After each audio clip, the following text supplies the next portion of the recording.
Sorry to say, no amount of your knowledge will help you to overcome. This is what the sutra is very explicit about.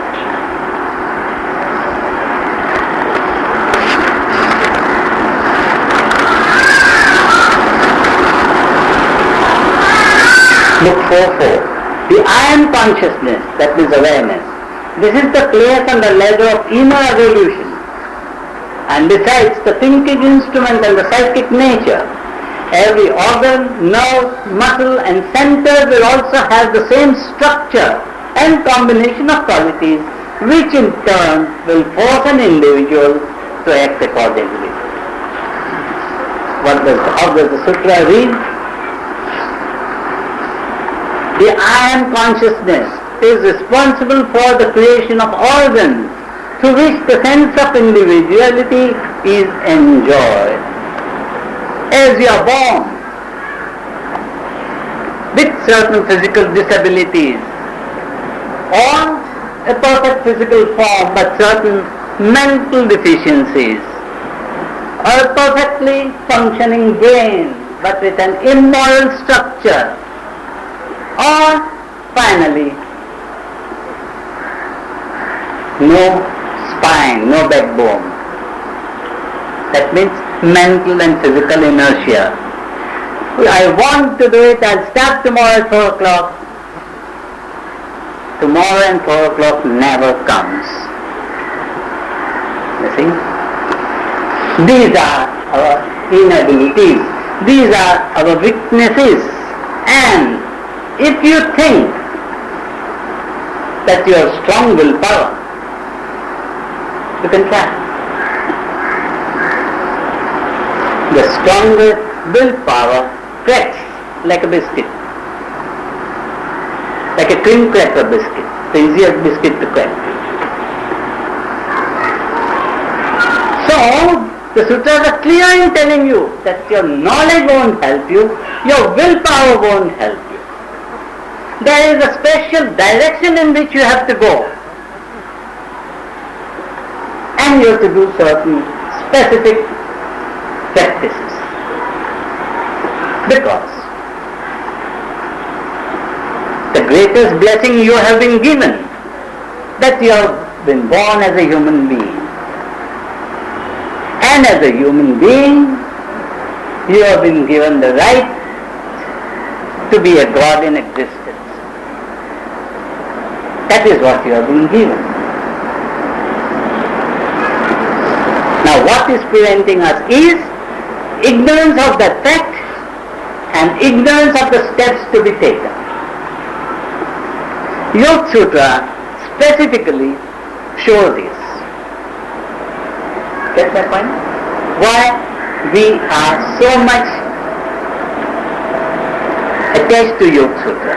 Because nowhere such step-by-step laid down procedures we find in the right direction.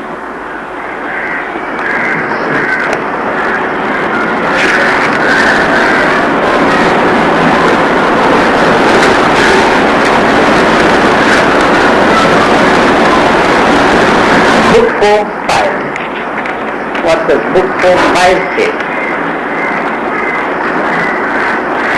Consciousness is one, yet produces the varied forms of the many. What does it say? Consciousness is one, yet it produces the various forms of the many. What is it? All in existence work through awareness, life and memory. Awareness includes life and memory. Consciousness is divine fragment. It is one, but can assume millions of forms or coverings in existence in Bhu, Bhuva, Swaha.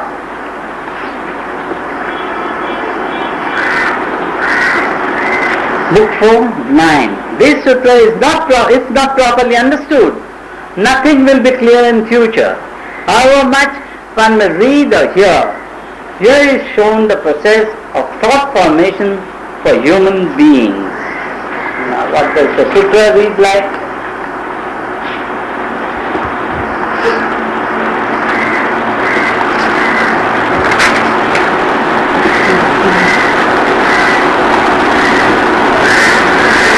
There is an identity of relation between memory and the effect producing cause, even when separated by species, time and place. What does it say? There is an identity of relation between memory and the effect producing cause, even when separated by species, time and place. Let us try to understand this very difficult sutra.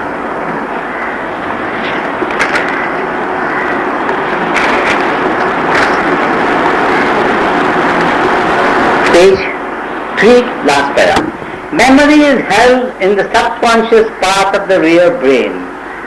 This memory is different from mechanical, chemical and or electromagnetic.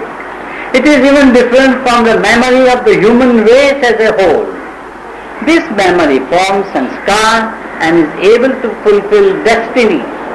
Sanskar meaning structure of acceptance as we understand. 30,000 impulses as per science enter the human frame per second, and of these 120 per second reach the thinking instrument part of the brain via the subconscious brain. Here, identical memory patterns, past memory patterns soaked in past experience of the individual meet the selected incoming impulses. Such selected incoming impulses are referred in the sutra as effect producing cause.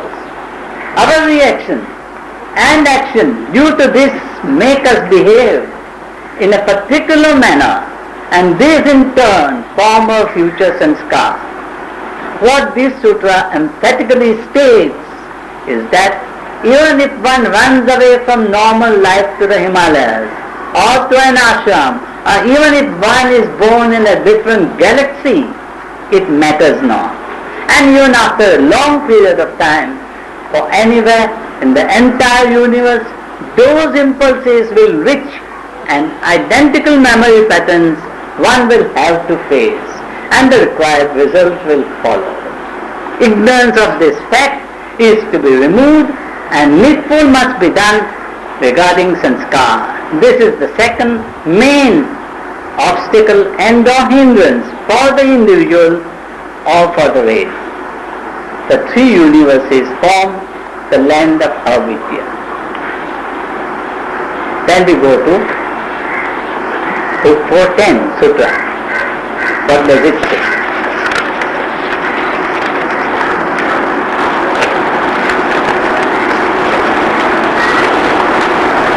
Desire to live being eternal. These mind-created forms are without known beginning.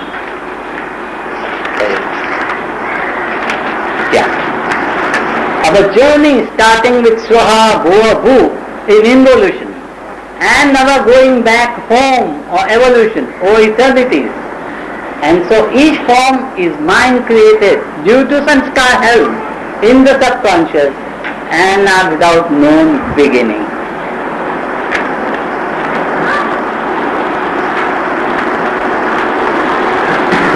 This is what no or other religions or faiths have to say.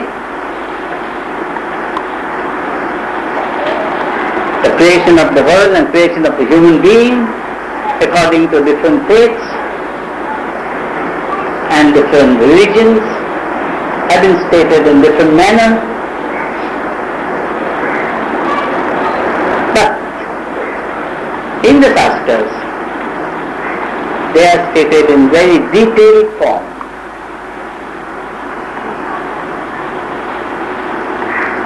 There is not one universe, namely the physical, but there are the other universes known as the astral and the mental. And we begin our downward journey in the land of ignorance. First is Swaha, come down to Bhuva, come to Bhu, and after experiencing all the ignorance, gathering all the lower qualities and more effective negative emotions, slowly we are on the upward journey of evolution, going back home from Bhu to Bhuva, to Swaha, back to celestial home. During this eternities upon eternities long journey, how many times you have taken form? We have no count. How many times more we shall take birth and form? We have no count. The only hope is, if possible, to bring an end to this eternal cycle.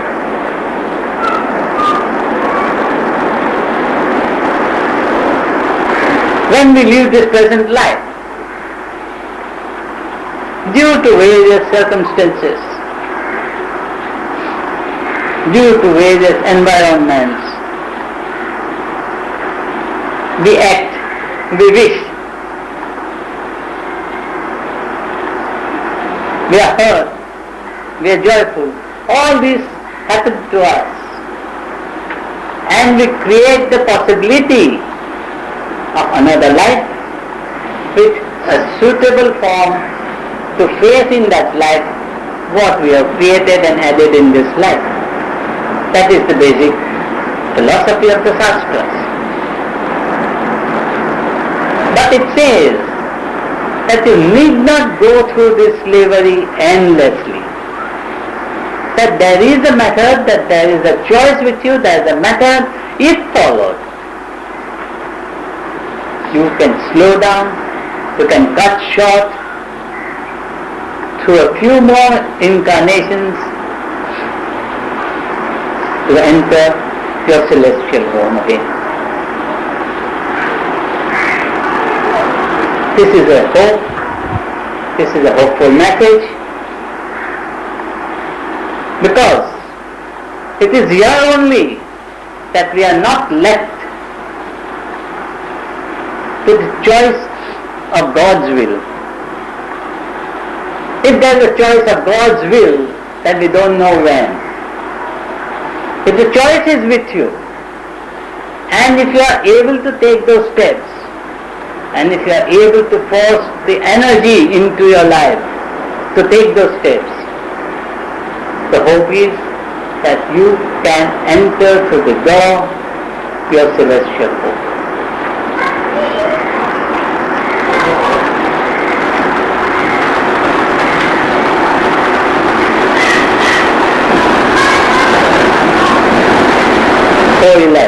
Earlier in 9 and 10 I said much. How to break this eternal chain is what is indicated here.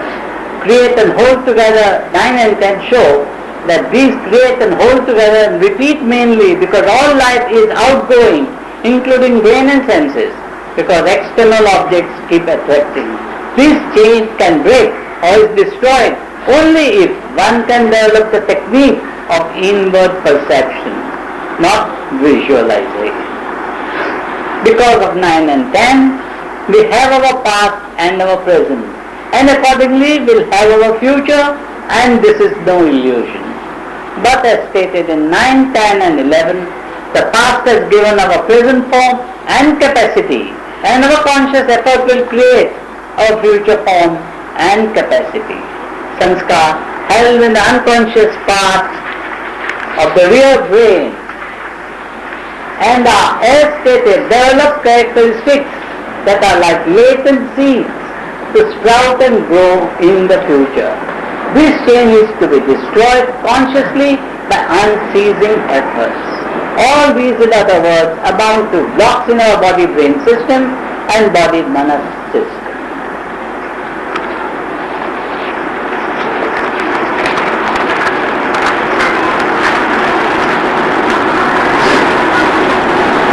These forms, 4:11, the sutra reads, these forms being created and held together to desire the basic cause, personality the effective result, mental vitality or the will to live, and the support of the outward going life or object.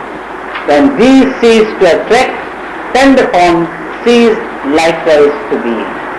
Book 4:12 reads, the past and future exist in reality, the form assumed in time concept of the present is the result of developed characteristics and holds latent seeds of future quality.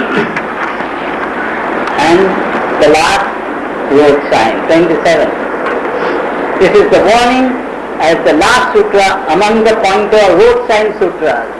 As one consciously changes and works hard to remove the blocks, it can happen that once again the brain and senses may like to wander uncontrolled and go outward.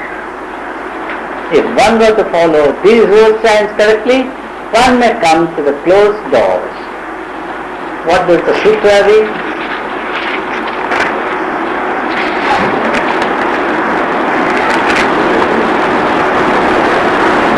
Through force of habit, however, the mind will reflect other mental impressions and perceive objects of sensuous perception. So, if one has understood the key, one can then apply the key. If all circumstances are proper and one is accepted, the key will turn and doors will open. Why? Because only a mental grasp as key is not accepted. The key will not turn. You see, these road signs, I call them road signs because they tell you these are the difficulties, these are the obstacles, these are the hindrances, these are your weaknesses. The law states this, you have to live within this framework, and therefore it's no use running away anywhere to any ashram or Himalaya, because even if you go to another galaxy, the incoming impulses and your memory patterns will give you the same result.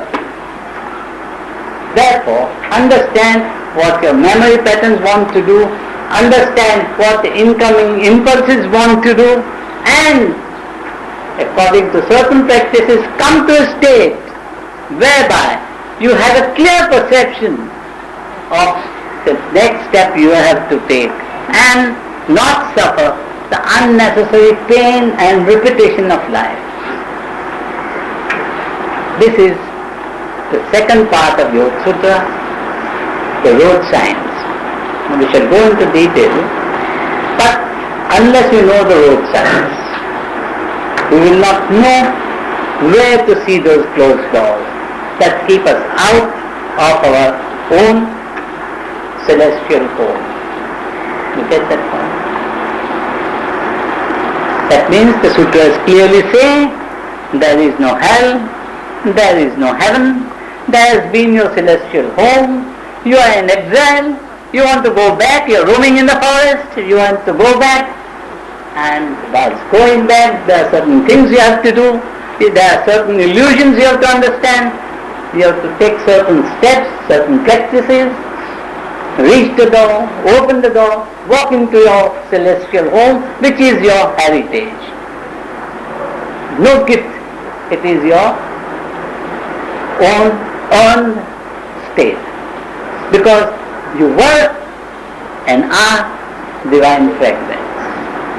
And that by now you are forgotten after many eternities, that though you are divine fragments, you are roaming like mere human beings, weak, lonely, alone, without guidance, which is not a fact.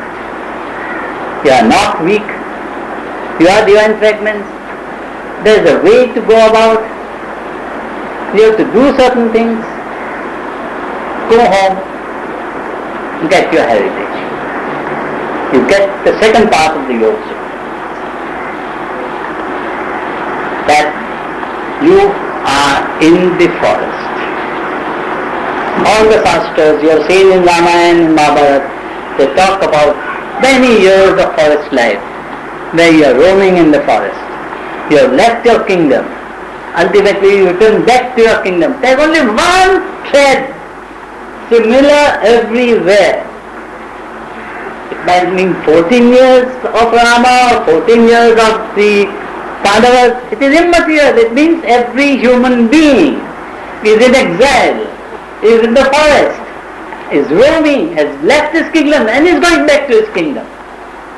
That is in short the Ramayana, that is in short the Mahabharata, that is in short the Yoga Sutra.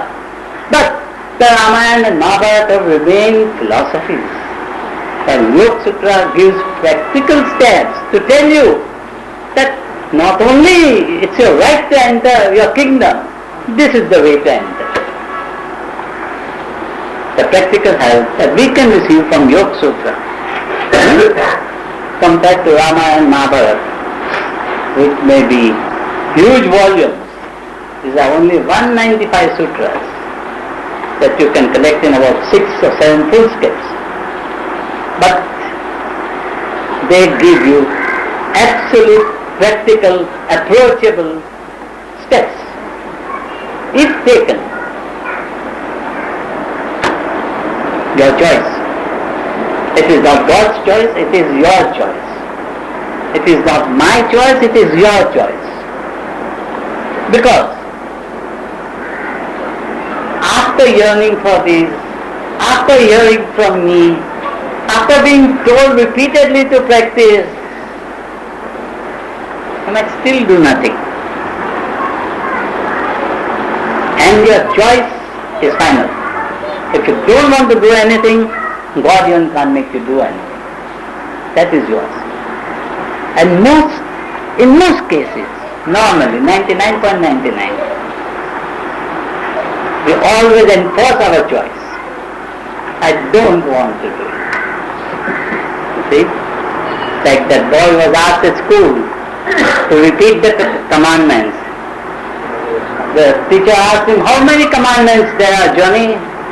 He said, sir, 11. So he repeated the 10 and waited.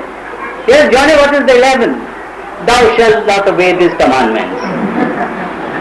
That is your choice. Thou shalt not obey these commandments. You see? And ultimately it is this commandment that you will prefer to the remaining 10 commandments. You see? This is called mental inertia. As one of the obstacles stated. Mental inertia. It's not that you won't know it. It's not that you can't do it, but you won't do it. This is mental inertia. The ability to do and yet not do is called mental inertia. It is not the inability to do. It is the ability to do and yet not to do is mental inertia. When the alarm goes and you turn, at 4 o'clock your decision to get up in the night, at 4 o'clock, and you turn till 7 o'clock. And then you get, oh God, tomorrow definitely I'll get up. Tomorrow 4 o'clock the hand goes back on the alarm. This is mental inertia. Can't help it. You see, inertia is a force not easy to overcome. It's not a small force that you have generated and accumulated over the eternities. This force is today, that cannot be counted in tons. And your little frame is trying to push that. It is obvious we can't do it. Yet we can do it. And the first and the foremost step to break mental inertia, because if this is not broken, nothing can be done. The force of mental inertia is not broken, nothing can be done. Even if you know, as I told you, there's only one thing that has the power to break this mental inertia, and that is 3-step rhythmic breathing. When you proceed with your 3-step rhythmic breathing, you create a counter force to inertia. You don't have to roll up the whole force of inertia. You break through it at a point and pierce through. So first step, therefore, we have been always stressing about is the 3-step rhythmic breathing to overcome mental inertia.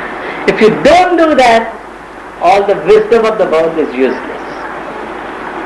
All your mighty willpower is useless. The one and the only first step is to roll back inertia. to pierce through inertia. And that is mental inertia, not physical inertia. And then you will do that. You will go slowly. It might take 6 months, it might take 12 months, it might take 2 years. I took 3 years to come to 24 hours of 3-step rhythmic breathing.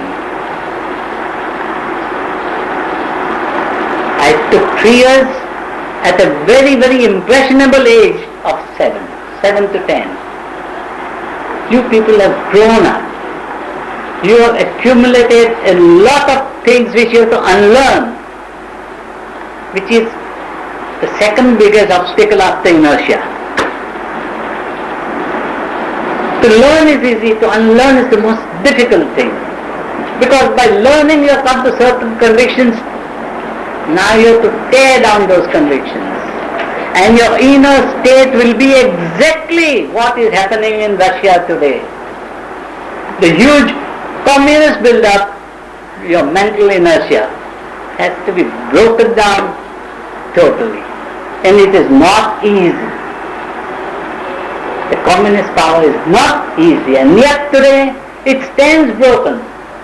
To give you a picture that as mighty a force, your mental inertia can be broken in the same way. And the step towards it is rhythmic breathing. Because rhythmic breathing will not allow mental or physical inertia to cross your path. If that happens, then only you can take further constructive steps, without which you can't. So, we shall see, as we have enumerated in the small book, 3-step rhythmic breathing, refining exercises. Refining exercises mean the blocks that are in our body. In our first talk in June, we said, what does a farmer do? He removes the stone block so that the water flows. He doesn't take the water by hand. All he does is remove the block. So by 3-step rhythmic breathing, we are removing the block, and then your whole spiritual nature will flow. Today what you are doing, you are not removing the block. You are fighting with inertia. And that is giving you no result. No amount of fighting with inertia can help. Remove the block and let your own spiritual nature with which you are born, let it flow. You are not a sinner, you are not miserable, you are not tiny little human being. Your spiritual nature is there, it's great. You have been born with it, you have been structured for it. All you have to do is to remove the block. One of the blocks is to remove wrong breathing, which leads to wrong thinking, which leads to wrong action. So, like that we will remove certain blocks by doing certain specific things over a specific period. You see? But all you are doing today, all of you, is fighting mental and physical inertia. It is not possible. Not even the strength of Samson or Hercules can do that. No. That is a wrong approach. You are being given here by all these road signs to know your difficulties, your hindrances, your obstacles, which you have to remove so that your natural nature can flow. And then you will be told what should be the steps to be taken. Then you will find that I have to do nothing special. That I have been unnecessarily forcing myself in wrong direction. That I have been reading and doing unnecessary things. You get my point? So, the concept of the key we have had in June and July. The road signs we have touched today. Not discussed, we have touched. We will go deeper into that. Then we will come to the closed doors. If you have questions, please ask.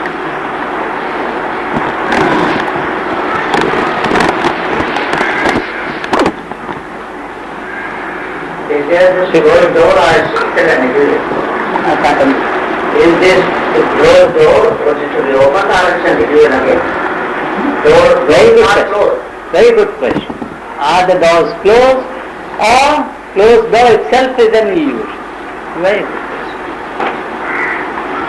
Closed doors is an appropriate way of saying that you will not actually come across closed doors, but that it means you are in the land of ignorance. That means proper wisdom has not dawned. Because proper wisdom has not dawned, you have not taken proper steps so far. When proper steps will be taken, all the ignorance, all the inability, all the weakness that you find today will slowly fade away. And that will be enough proof to realize that the doors are open and you are entering into a new kingdom. You understand, my friend? Closed doors are metaphorically spoken, not actually to come across. Haji, very good question. Anyone else? So today we are nearly 60. Again this Saturday we might be 30. But never mind, please do come